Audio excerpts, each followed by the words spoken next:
This is the Unsigned Band Review on the Bubba the Love Sponge Show. So, standing by, I have Miles.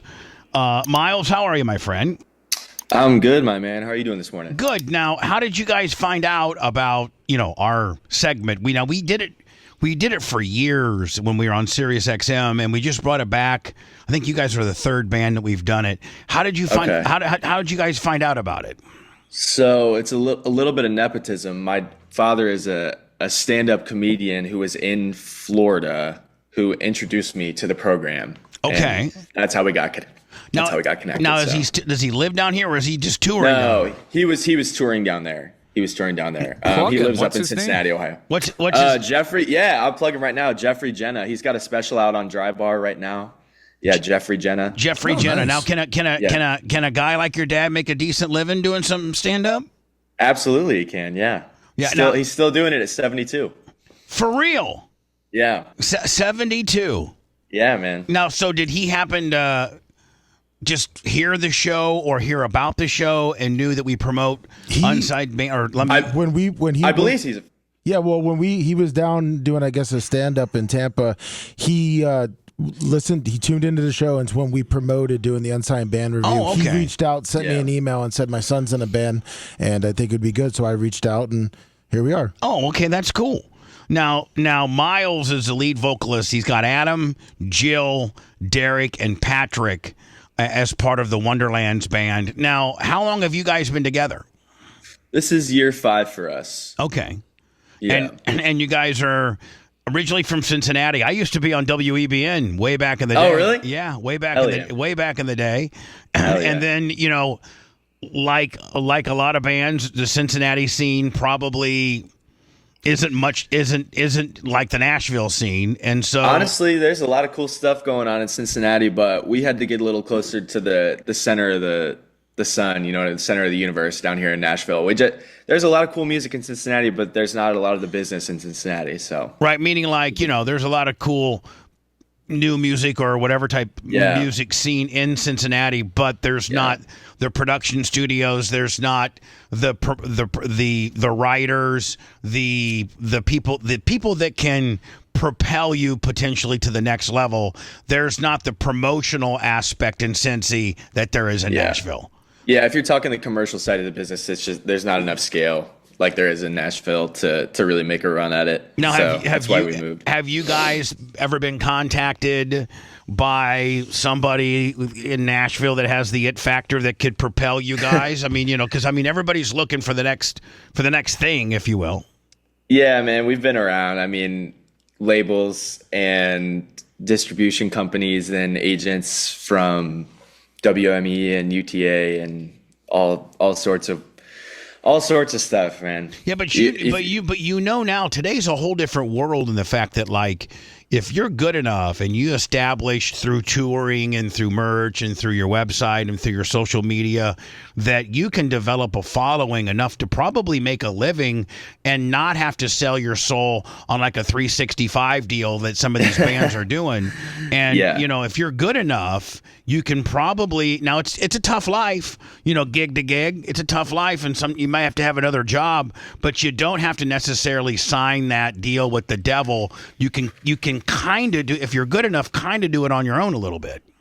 Yeah, I think something interesting that's happening right now is that bands are kind of doing it a la carte. So they're doing one-off deals with certain industry folks for a certain song or a certain project. So somebody that'll provide label services for a certain album and only take a small percentage instead of signing a 4-album deal or a 360 deal, like you said, or signing a 5-7 year, 10-year thing. So we've kind of been piecing it up and working with the right partner for the right song or the right project as we go. About 5 years ago, maybe 6 years ago, we'd have bands in here that were unsigned that were good. I mean, that we actually had signed bands, and they would be playing like smaller venues and stuff, and we'd have them in, and the dudes are just worn out, and we're like, sorry, we're a morning show, but you have to be here at a certain time. And then I talked to them afterwards. They're like, you don't understand. We make $500 a week. And the label, they make every dollar. They provide our tour bus, but they'll probably end up charging that back to us. And like, we signed this 360 deal where we're basically employees of the label. And if our song would hit on radio or otherwise, it didn't matter if we sell 1 copy or 10 million. We're paid employees of this particular label.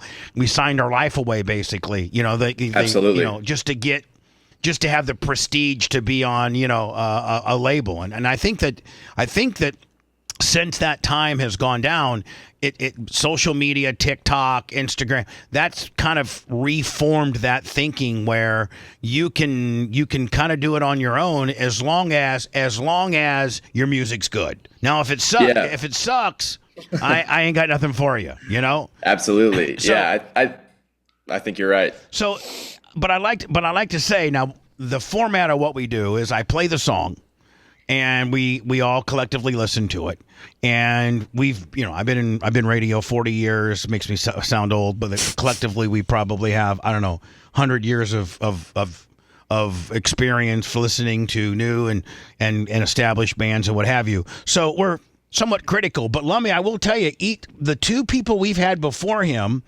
What was it? Below Alabama. Yes. And then Felicity. Felicity.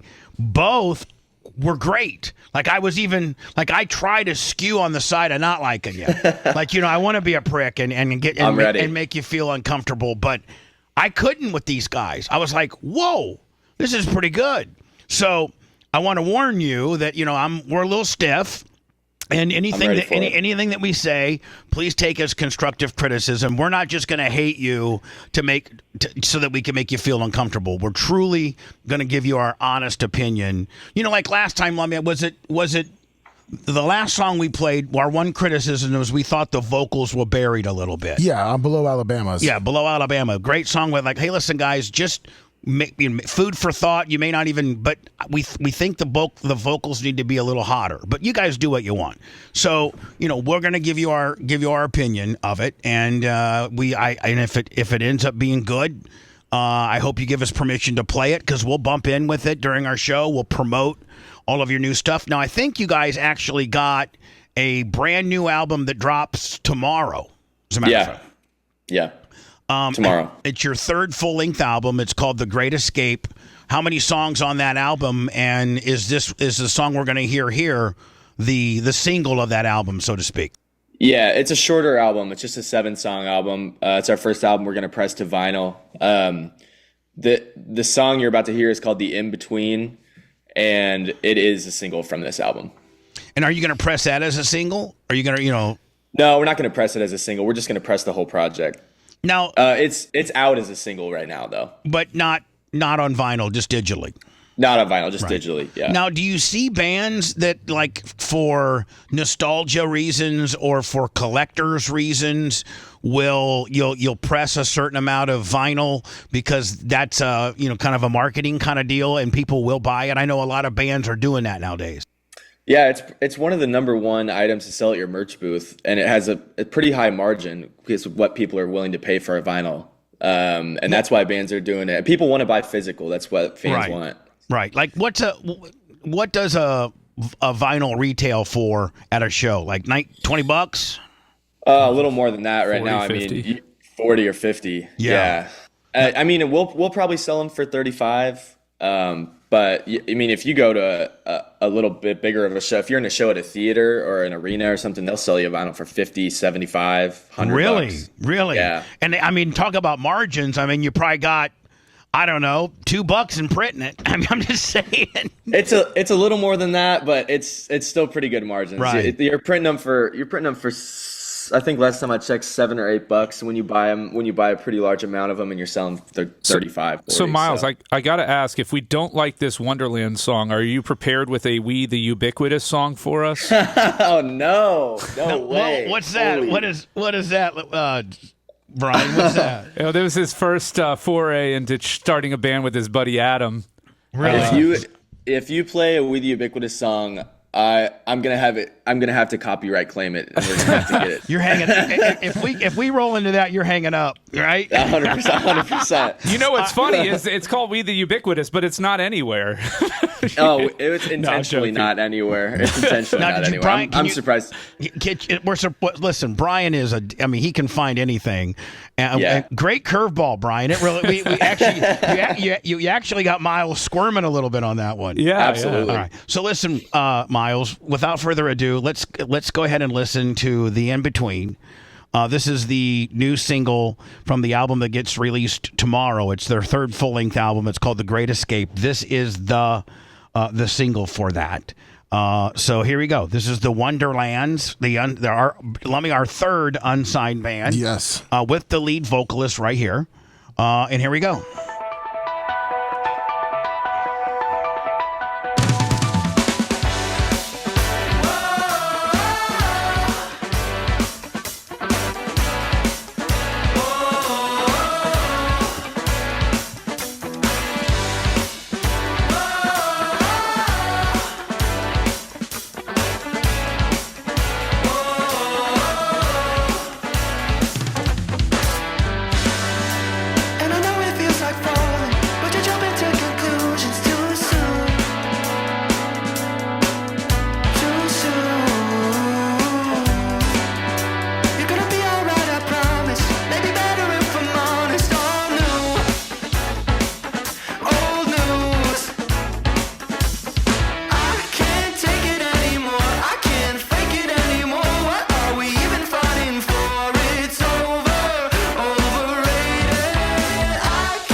Lummy, I got to tell you, when we used to do the Unsigned band review, it was just so obvious when somebody sucked. Yeah. But I don't know if the equipment's gotten better or we're just attracting better bands.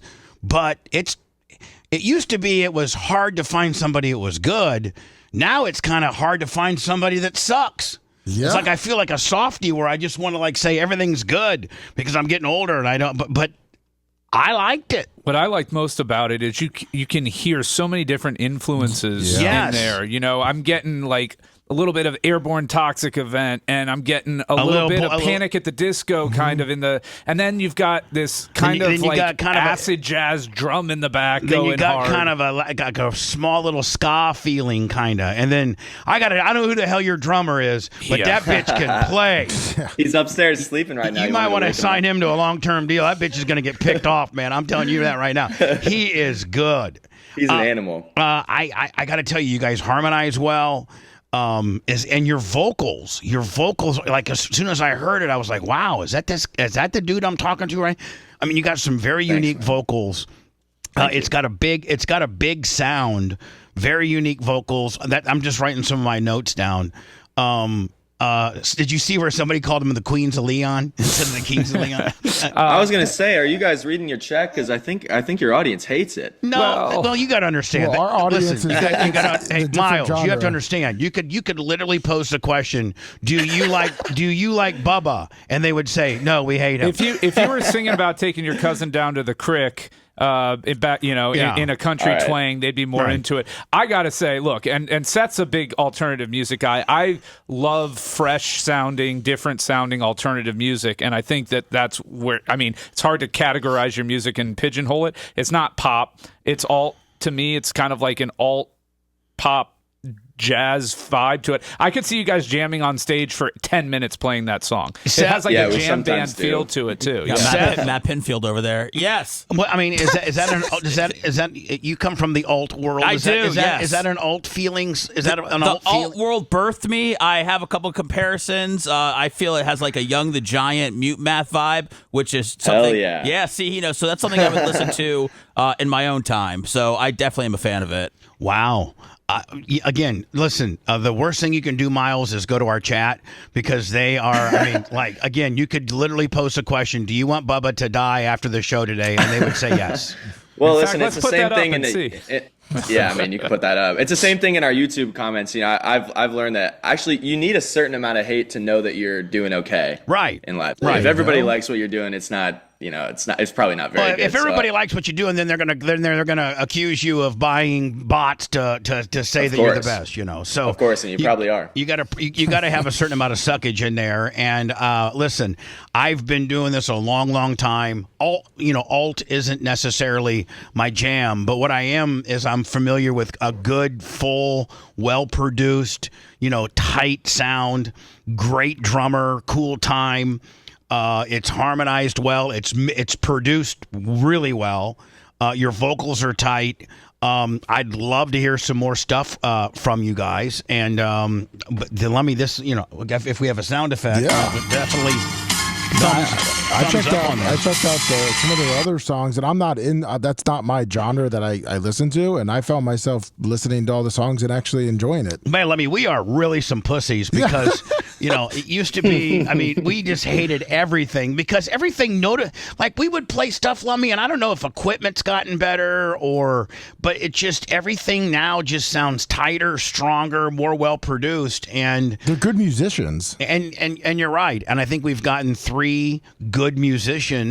sets of good musicians, and this is one of them. Very highly recommended.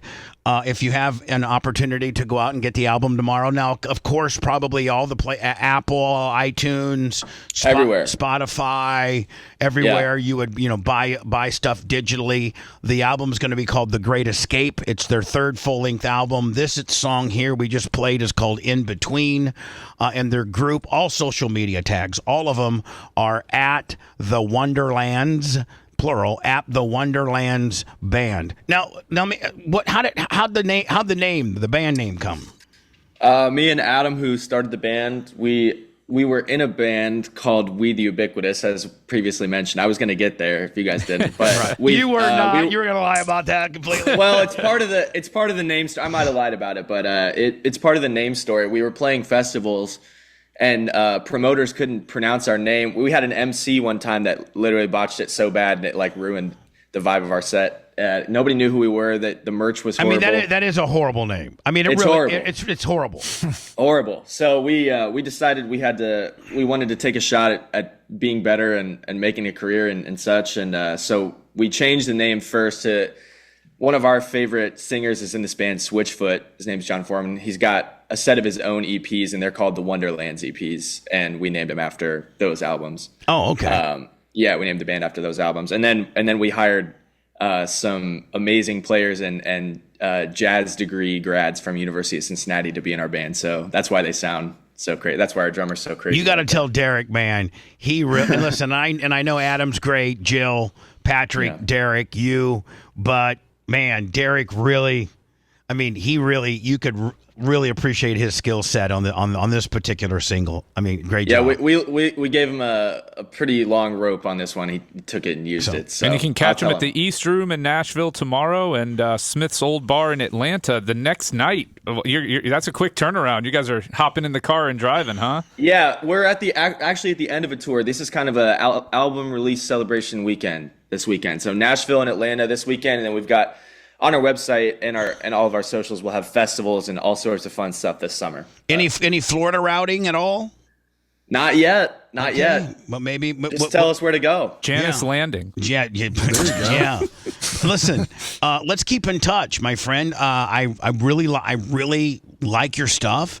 I'd like to promote your stuff. Let me make sure you stay on top of where they're at and their new stuff, and use our various platforms that are pretty large and influential to help these guys out.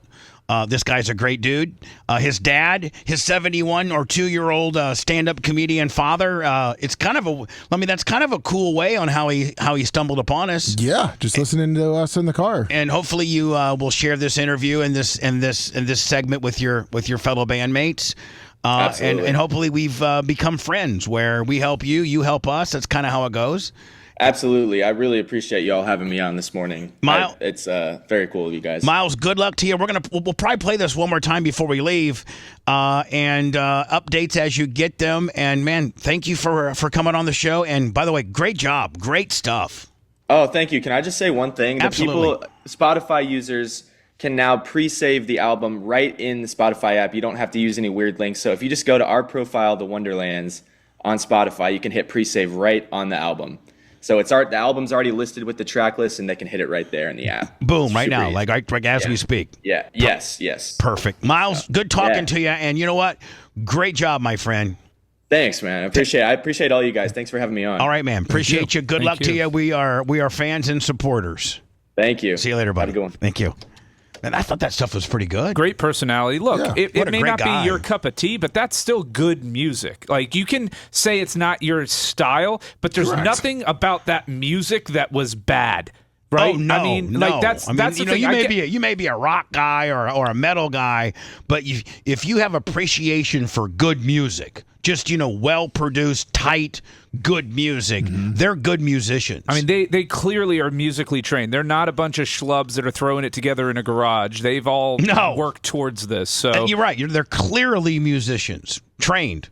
It's like going to a restaurant, you don't like the style of food and being like, oh, it's a terrible restaurant. No, it's just not your style of food. I just don't like asparagus, but I heard they had the best asparagus in town. Exactly. So it is a little upsetting. I know, look, people want you to be a dick and everything like that. I want to be a dick. Sold out. No, that's my type of music. I like and that here's stuff. the deal, Sold out. But here's the deal. I saw Bubba's getting soft, and listen, if it sucked, if it was not produced well and it sucked, I would be like, buddy, it ain't happening. There ain't nothing here, bud. I'm sorry. Like, it's not mixed right. I can't hear anything. The concept is all over the road. It's no good. I have a history of not holding back. Yes, you do. Exactly. So, but I also have a history of being fair. And, if you're going to fairly rate that band, they're good.